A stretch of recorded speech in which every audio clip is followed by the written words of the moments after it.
ಪೊಟ್ಟಣದಲ್ಲಿ ಮಾರುವ ಕೋಳಿ ಮಾಂಸವನ್ನು ತಂದರೆ ಕೂಡಲೇ ಅದನ್ನು ವಿನೆಗರ್ನಲ್ಲಿ ಅದ್ದಿ ತೆಗೆದು ಶುದ್ಧವಾದ ಬಟ್ಟೆಯಿಂದ ಒರೆಸಿದರೆ ಮಾಂಸವು ತಾಜಾ ಮಾಂಸದಂತೆ ಆಗಿಬಿಡುತ್ತದೆ. ಮಾಂಸವನ್ನು ಬೇಯಿಸುವುದು ಕೆಲವೊಮ್ಮೆ ವಿಳಂಬವಾಗಬಹುದು. ಅಂಥ ಸಂದರ್ಭದಲ್ಲಿ ಮಾಂಸದೊಂದಿಗೆ ಸ್ವಲ್ಪ ಪರಂಗಿ ಹೋಳನ್ನು ಸೇರಿಸಿದರೆ ಸುಲಭವಾಗಿ ಮತ್ತು ಬೇಗನೆ ಬೇಯುತ್ತದೆ. ತರಕಾರಿಗಳನ್ನು ಚೆನ್ನಾಗಿ ಬಾಡಿಸಿ ಅಡುಗೆಯಲ್ಲಿ ಬಳಸುವುದರಿಂದ ಅದರಲ್ಲಿ ಸತ್ವಗಳು ನಾಶವಾಗುತ್ತದೆ. ಆದ್ದರಿಂದ ತರಕಾರಿಗಳನ್ನು ಬಾಡಿಸದೆ ಬೇಯಿಸುವುದು ಆರೋಗ್ಯದ ದೃಷ್ಟಿಯಿಂದ ಒಳಿತು. ಆದರೆ ಚಟ್ನಿ ಮಾಡುವಾಗ ತರಕಾರಿಗಳ ಸಮೇತ ಬಾಡಿಸಿ ರುಬ್ಬಬೇಕು. ಎಲೆ ಮೂಲಂಗಿಯನ್ನು ಚಿಕ್ಕ ಚಿಕ್ಕ ಹೋಳುಗಳಾಗಿ ಕತ್ತರಿಸಿ ಬಿಸಿಲಿನಲ್ಲಿ ಒಣಗಿಸಿ ಪುಡಿ ಮಾಡಿ ನೀರಿಗೆ ಹಾಕಿಕೊಂಡು ಕುಡಿಯುತ್ತಾ ಬಂದರೆ ಬಿಕ್ಕಳಿಕೆಯ ತೊಂದರೆ ಸಂಪೂರ್ಣ ದೂರವಾಗುತ್ತದೆ. ಕುರಿಯ ಮಾಂಸವನ್ನು ಸ್ವಲ್ಪ ಹೊತ್ತು ಶುದ್ಧಪಡಿಸಿದ ನಂತರ ಅದನ್ನು ಪರಂಗಿ ಎಲೆಯಲ್ಲಿ ಸುತ್ತಿಟ್ಟು ನಂತರ ಬೇಯಿಸಿದರೆ ಬೆಂದ ಮಾಂಸವು ಮೃದುವಾಗಿರುತ್ತದೆ. ಮಾಂಸವನ್ನು ತಂಪು ಪೆಟ್ಟಿಗೆಯಲ್ಲಿ ಸಂರಕ್ಷಿಸಿ ಇಡುವುದಾದರೆ ಅದನ್ನು ಇಡಿಯಾಗಿಯೇ ಇಡಬೇಕು. ತುಂಡುಗಳಾಗಿ ಕತ್ತರಿಸಿ ಇಡಬಾರದು.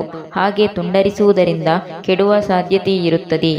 ಕಿತ್ತಳೆ ಹಣ್ಣಿನ ರಸದೊಂದಿಗೆ ಔಷಧಿಯ ಗುಳಿಗೆಯನ್ನು ನುಂಗಿದರೆ ಸ್ವಲ್ಪ ಹೊತ್ತಿಗೆ ಹಣ್ಣಿನ ರಸದಲ್ಲಿರುವ ಆಮ್ಲವು ಗುಳಿಗೆಯ ಔಷಧಿಯ ಗುಣವನ್ನು ತಗ್ಗಿಸಿಬಿಡುತ್ತದೆ. ಸೂಪು ತಯಾರಿಸಿದಾಗ ಅದು ನೀರಾಗಿತ್ತೆಂದರೆ ಅದಕ್ಕೆ ಸ್ವಲ್ಪ ಆಲೂಗಡ್ಡೆಗಳನ್ನು ಬೇಯಿಸಿ ಸೇರಿಸಿದರೆ ಸೂಪು ಗಟ್ಟಿಯಾಗುತ್ತದೆ. ತರಕಾರಿಗಳು ಸ್ವಲ್ಪ ಬಾಡಿ ಹೋಗಿದ್ದರೆ ಅದನ್ನು ಬೇಯಿಸುವ ಮುನ್ನ 10 ನಿಮಿಷಗಳ ಕಾಲ ವಿನೆಗರ್ನಲ್ಲಿ ಬೆರೆಸಿದ ನೀರಿನಲ್ಲಿಟ್ಟು ತೆಗೆದರೆ ತರಕಾರಿಗಳು ಫ್ರೆಶ್ ಆಗಿರುತ್ತದೆ. ಬೇಸಿಗೆ ಕಾಲದಲ್ಲಿ ಮಾಂಸವನ್ನು ಸೇವಿಸುವುದು ಆರೋಗ್ಯದ ದೃಷ್ಟಿಯಿಂದ ಕೆಡುಕು.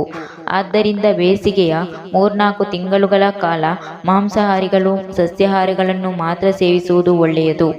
ಅನ್ನ ಮಾಡುವಾಗ ಅದಕ್ಕೆ ಸ್ವಲ್ಪ ಕ್ಯಾರೆಟ್ ಅನ್ನು ತುರಿದು ಹಾಕಿದರೆ ಅನ್ನಕ್ಕೆ ಒಳ್ಳೆ ರುಚಿಯು ಸಿಗುತ್ತದೆ, ಆರೋಗ್ಯಕ್ಕೂ ಒಳಿತು.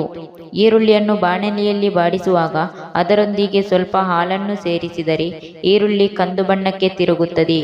ತಿಂಡಿಗಳನ್ನು ಬಾಳೆ ಎಲೆಯಲ್ಲಿ ಕಟ್ಟಿದರೆ ಬಾಳೆ ಎಲೆ ಹರಿಯುತ್ತದೆ. ಆದ್ದರಿಂದ ಎಲೆಯನ್ನು ಬಿಸಿ ನೀರಿನಲ್ಲಿ ನೆನೆಸಿ ನಂತರ ಕಟ್ಟುವುದು ಒಳಿತು. ಟೊಮೆಟೊ ಚೆನ್ನಾಗಿ ಹಣ್ಣಾಗಿ ಬಿಟ್ಟರೆ ಅದರೊಂದಿಗೆ ಉಪ್ಪನ್ನು ಸೇರಿಸಿ ತಣ್ಣೀರಿನಲ್ಲಿ ಇಡಬೇಕು. ಮೊಟ್ಟೆಯಿಂದ ಆಮ್ಲೆಟ್ ಮಾಡುವಾಗ ಮೊಟ್ಟೆಯ ದ್ರವಕ್ಕೆ ಸ್ವಲ್ಪ ಕಡಲೆ ಹಿಟ್ಟನ್ನು ಸೇರಿಸಿದರೆ ಆಮ್ಲೆಟ್ ಬಹಳ ರುಚಿಯಾಗಿರುತ್ತದೆ.